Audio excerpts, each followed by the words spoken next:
This really is beginning to feel like Groundhog Day.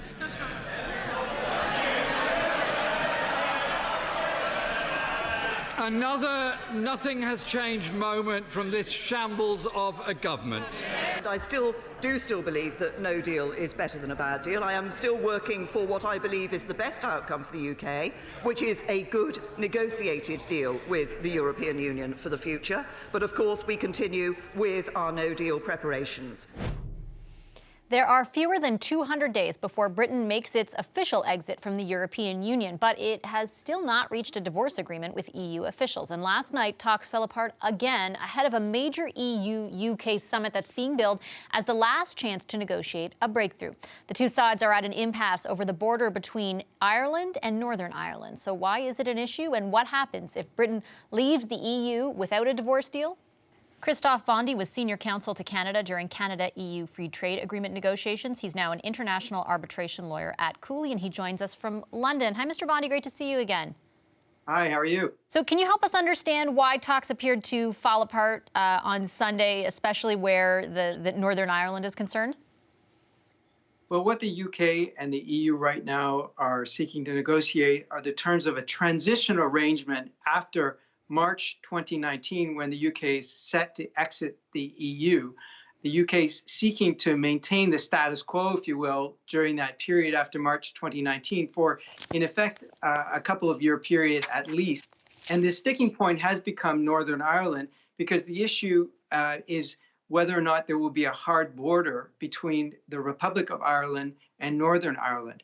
And if the UK, and that includes Northern Ireland, has left the regulatory space of the EU and has also left the customs space of the EU, then in effect there has to be a hard border, which would be contrary to undertakings the UK has already made to the EU and contrary to the terms of the Good Friday Agreement. So it risks reopening a long history of violence in Northern Ireland. And the EU has proposed a solution, and that is that Northern Ireland would be treated during that transition period or thereafter, in effect, as continuing as a member of the EU. And there would be a soft border between there and the rest of the UK. And that in the UK has been politically unacceptable.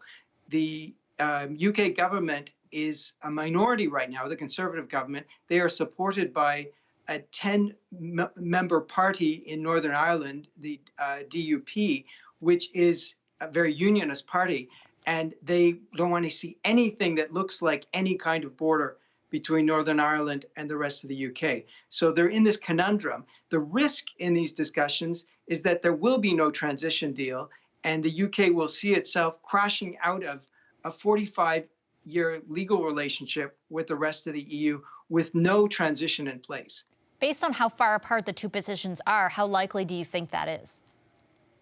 Well, it's looking increasingly likely. They've been discussing this for going on 2 years now, and they haven't come up with a solution. And in effect, the conundrum has been there staring them in the face right from the start. The trouble is the UK has not been able to accept the notion that if it has left the EU club, there will be borders between the UK and the rest of the EU. And just as there are between Canada and the United States, despite there being a free trade agreement. And so that has not changed, and it's not going to change. And the EU has said our priority here is maintaining peace in Northern Ireland. We will not enter into a transition agreement that puts that in jeopardy. And the UK hasn't been able to come up with a solution. Is there any way for the Prime Minister to give a little at all on what the EU is suggesting without losing that tenuous political support you talk about? It's difficult precisely because they have proposed kind of softer solutions to say that these checks for example, animal and plant safety or regulatory conformity would take place away from the border. But the DUP isn't having any of it. And they're risking, in effect, pulling the plug on support for the government. I think one potential solution for the government might be to think about other sources of support in the House, potentially from Labour supporters. But the trouble is the Conservative government here has been, in effect, negotiating with itself for the last 2 years, as opposed to negotiating with the European Union. It would be as though in Canada, the current Liberal government were seeking to reach an agreement with some third-party country, and yet for 2 years had been unable to put forward a coherent position to that country, be it the US or Mexico or wherever, because of infighting within the Liberal Party.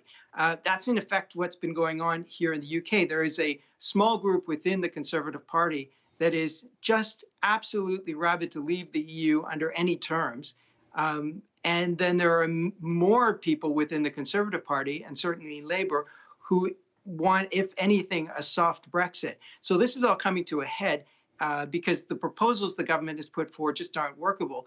This coming weekend, there's supposed to be a huge rally in various parts of the UK against Brexit, against the proposals the UK government is putting on the table. So this may be another step on the way to a second referendum.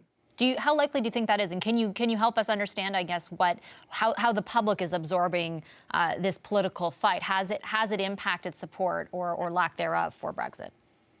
What we've seen in more recent polls is a sliding towards majority support for Remain, that is, not to exit the EU. And I think that's been consistent in more recent polls. Surprisingly, it isn't still, there isn't a groundswell in favor of Remain, but certainly if the referendum were held again today, there would be a different result. And that result would most likely be Remain. So I think that as more and more people understand, and it's complicated, but understand what are really the implications for the UK, for its economy, for its political influence, to enter into any of the options the UK government has on the table, be it certainly a hard Brexit, just leaving the EU entirely, or a softer version where they remain in some kind of regulatory alignment.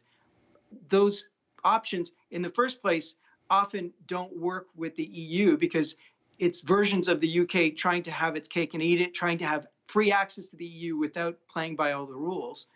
And on the other hand, to the extent that they have a more exit or leave type solution, it's going to have a major impact on the UK economy. It's in effect like seeking to kick yourself out of your own home market in favor of potentially entering into free trade agreements with third parties.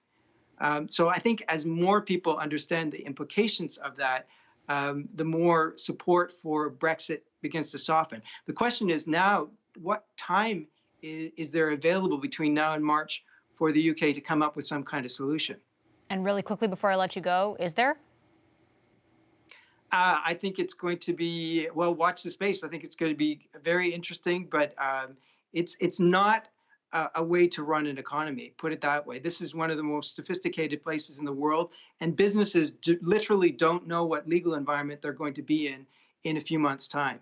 Makes the uncertainty of NAFTA look pale in comparison. Thanks a lot, by a long shot. Yeah, thanks so much, Mr. Bondi. Really appreciate your time. Thank you.